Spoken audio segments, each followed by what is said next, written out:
உப்மாவே பிடிக்காதுன்னு சொல்கிறவங்க கூட இந்த மஷ்ரூம் உப்மாவை ருசித்து சாப்பிடுவாங்க.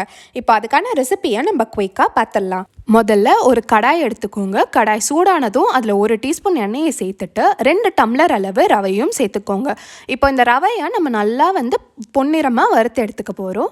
லேசாக இந்த ரவை கலர் மாறினதுமே அது வேற ஒரு பவுலில் ட்ரான்ஸ்ஃபர் பண்ணி வச்சுக்கோங்க. இப்போது அதே கடாயிலே 4 டீஸ்பூன் எண்ணெயை சேர்த்துக்கோங்க. எண்ணெய் சூடானதும் அதில் கொஞ்சமாக கடுகையும் சேர்த்துக்கோங்க.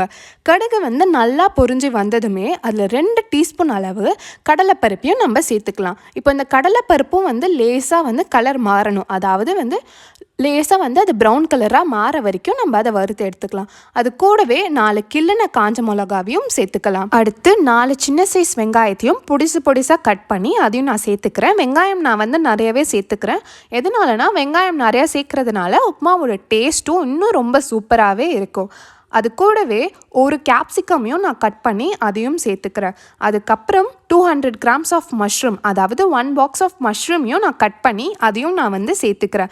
இப்போது இந்த மிக்சரை நம்ம நல்லா வதக்கி எடுத்துக்கலாம். வதக்குனதுக்கப்புறமேட்டா அது கூட 1 டீஸ்பூன் ஜீரகத்தூள், அப்புறம் தேவைக்கேற்ப உப்பையும் சேர்த்துட்டு நல்லா வதக்கி எடுத்துக்கோங்க.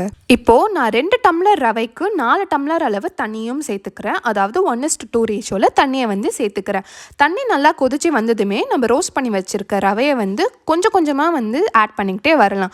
இது பொறுமையாக தான் நீங்கள் ரவையை சேர்க்கணும். அது எதனாலனா நீங்கள் ஒரேடியாக சேர்த்துட்டிங்கன்னா உப்மா கட்டி கட்டியாகிடும். அப்புறம் சேர்க்கக்குள்ளே நல்லா கலந்து விட்டுக்கிட்டே இருங்க. அடுத்து 2 டீஸ்பூன் அளவு நெய்யும் சேர்த்துக்கிறேன். கொஞ்சம் வாசனைக்காக பெருங்காயத்தூளியும் சேர்த்துட்டு நல்லா கிண்டி விட்டு எடுத்துக்கிறேன்.